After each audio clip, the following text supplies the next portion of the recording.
Welcome to this Advent devotional series. I am Reverend Lester Spees, and I have the privilege of serving as pastor at Memorial Lutheran Church in Glendale, Wisconsin. During this Advent season, I will be reflecting on some tough questions that come from Scripture and on some sacred spaces that have helped me to respond to those tough questions. Thank you for joining me in this journey. Today's devotion is for Thursday, December 21st, 2023. And the tough questions come from Matthew chapter 25, verse 37. Lord, when was it that we saw you hungry and gave you food, or thirsty and gave you something to drink? And when was it that we saw you a stranger and welcomed you, or naked and gave you clothing?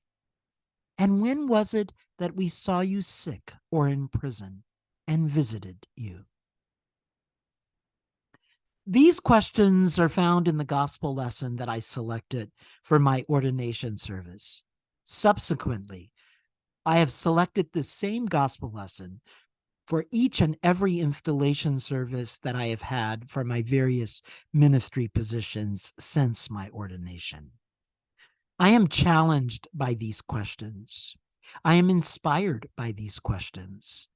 I am in constant wonder as to what these questions might look like if Jesus were to ask similar ones in the 21st century. In the context of the lesson itself, they are future-oriented questions.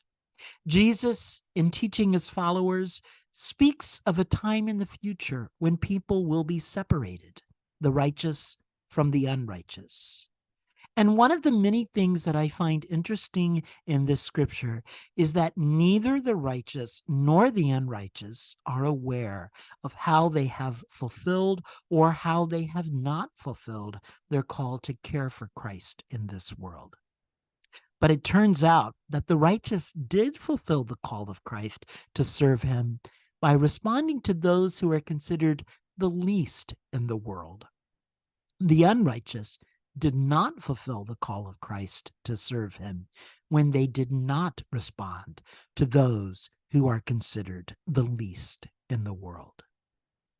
For me, the questions raised in this scripture are critical questions, and they inspire within me a constant need for vigilance to refocus energy on service to others.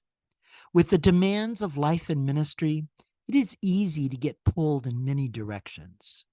And it seems true for me, at least, that when things are too demanding, when life is more than a little overwhelming, my go-to place is deep within myself, in a desperate desire to shut out everything in the world, the least included.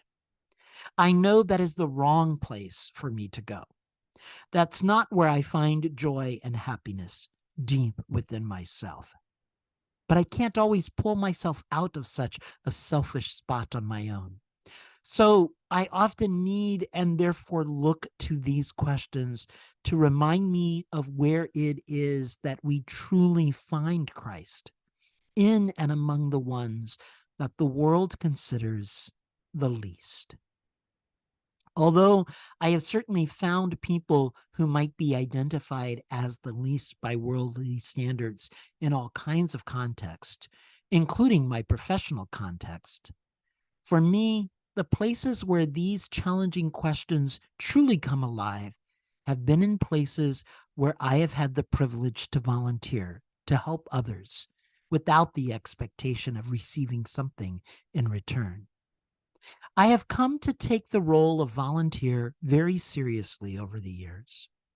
Volunteering was an expectation in many of the organizations that I joined in high school and college. And even when the requirement to volunteer disappeared from my life, the desire to volunteer and the need to spend time with others outside of work, education, and family have remained part of my core. Over the years, I have volunteered in schools, nursing homes, food pantries, meal programs, and churches outside of the one I was serving at any given time. just to name a few of the locations. The places have varied, the responsibilities have varied, but what hasn't varied much is the joy that I receive when I have helped someone in need, when I have challenged myself to do something that I initially thought was outside of my comfort zone, and when I have thought less about myself and more about others. In the work that I have done and in the people that I have met in such spaces, I have honestly often felt closer to Christ in ways that have been surprising and inspiring. When I graduated from college and began the process of moving on to my seminary days, three pastors with whom I had worked with closely during my college years, Pastor Olkey, Pastor Meyer, and Pastor Preisinger, gave me a gift of a cross. The images placed on the cross were inspired by the questions found in Matthew 25. And when I was given this cross, there was a note explaining the reason why these three pillars of inspiration in my life and ministry selected this particular gift. Apparently, they saw in me someone who had demonstrated a care for the least in my younger years, and they had encouraged me to continue this passion in the years to come. I continue to be inspired by that cross and by their challenge to make that a focus in my life to this day. Scripture challenges me to care for the ones that the world identifies as the least. The gift of the cross that I got as a college graduate from some of the most inspiring pastors in my life is a visual reminder for me of this challenge.